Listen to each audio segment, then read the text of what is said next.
মিষ্টি কুমড়ার মিষ্টি মিষ্টি স্বাদের সাথে মিষ্টি একটা কালার নিয়ে আসার জন্য আজকে একটু ভিন্নভাবে মিষ্টি কুমড়া রান্না করেছি।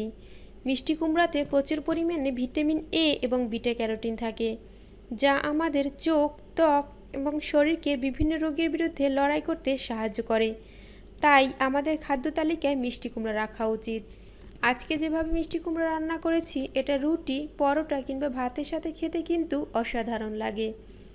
আসছে রমজানে সেহরিতে খাওয়ার জন্য এটা একবার বাসায় রান্না করে দেখবেন। আমার তো মনে হয় আপনাদের কাছেও ভালোই লাগবে। আজকের রেসিপিটি তৈরি করার জন্য এখানে আমি সবুজ রঙের মিষ্টি কুমড়া ব্যবহার করেছি। সবুজ রঙের মিষ্টি কুমড়ার খোসা নরম থাকে, তাই এটা সিদ্ধ হতে খুব বেশি সময় লাগে না। এ অবস্থাতেই এটাকে আমি খুব ভালোভাবে পানি পাল্টিয়ে পাল্টিয়ে ধুয়ে নিয়েছি। এতে করে কাটার পরে আর ধোয়ার প্রয়োজন হবে না। বাসায় ছোট সাইজের চিংড়ি মাছ ছিল, এটাই আমি রান্নায় ব্যবহার করব। আর নিয়েছি পেঁয়াজ, রসুন, হাফ চা চামচ হলুদের গুঁড়া, হাফ চা চামচ লাল মরিচের গুঁড়া, কিছুটা ধনেপাতা। মিষ্টি কুমড়াটা খোসা আর বীজ সহ এভাবে টুকরো টুকরো করে কেটে নিয়েছি। নতুন নতুন সব রেসিপি সবার আগে পাওয়ার জন্য এই চ্যানেলটি সাবস্ক্রাইব করুন। সাবস্ক্রাইব করার পরে পাশে আসা বেল আইকনটিও প্রেস করে দিন। উপকরণ তো দেখে নিলাম। খাবারের রিয়েল টেস্ট পাওয়ার জন্য রান্নাটা কিন্তু পুরোপুরি দেখে নেবেন। প্রথমেই চুলায় একটি প্যান বসিয়ে এর মাঝে কুচি করে রাখা রসুনটা দিয়ে দিলাম। সয়াবিন তেল লাগবে 2 টেবিল চামচের মতো। রসুনের কালারটা একটু ব্রাউন হয়ে আসা পর্যন্ত ভেজে নিচ্ছি। রসুনের কালারটা ব্রাউন হয়ে গেলে এখন এর মাঝে কুচি করে রাখা পেঁয়াজটা দিয়ে দিলাম। পেঁয়াজের কালারটা একটু চেঞ্জ হয়ে আসা পর্যন্ত নেড়ে নিচ্ছি। এখন এর মাঝে যে চিংড়ি মাছটা আমি ব্যবহার করব, এটা একটু থেতো করে নিয়েছি। থেতো করে নেওয়া চিংড়ি মাছটা এর মাঝে দিয়ে দিলাম। একটু নেড়ে মিশিয়ে নিচ্ছি। এ পর্যায়ের মাঝে কিছুটা পানি দিয়ে দিচ্ছি।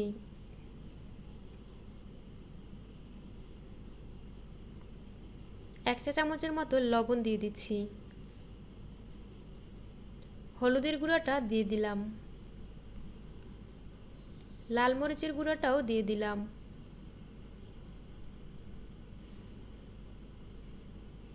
এ পর্যায়টাকে খুব ভালোভাবে নেড়ে মশলাটা কষিয়ে আসা পর্যন্ত অপেক্ষা করতে হবে। মশলাটা কষানো হয়ে গেছে। এখন এর মাঝে টুকরো করে রাখা মিষ্টি কুমড়াটা দিয়ে দিতে হবে।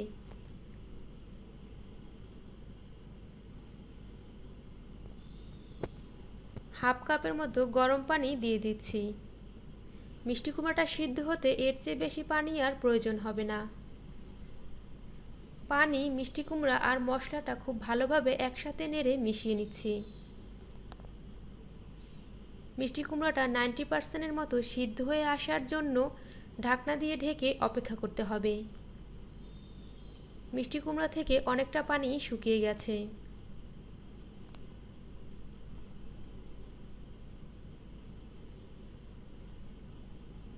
এখন এটাকে একটু নেড়ে চেক করে নিতে হবে।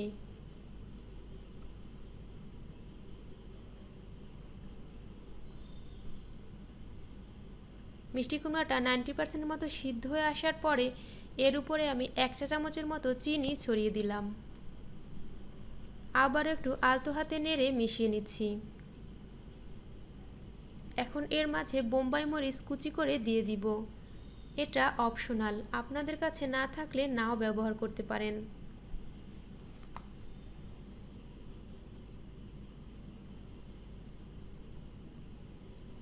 আবারও 3-4 মিনিটের মতো ঢেকে দিব।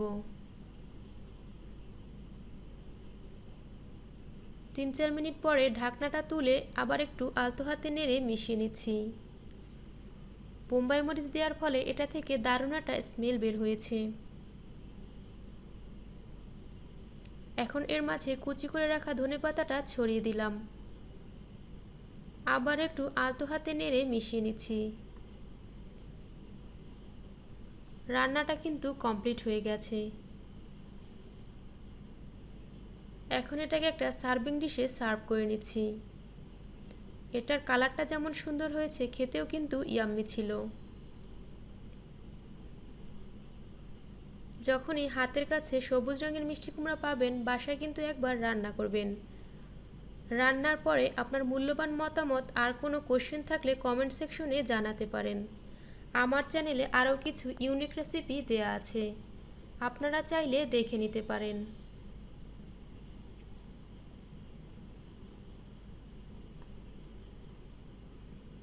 ভিডিওটি ভালো লাগলে একটা লাইক দিয়ে উৎসাহিত করবেন।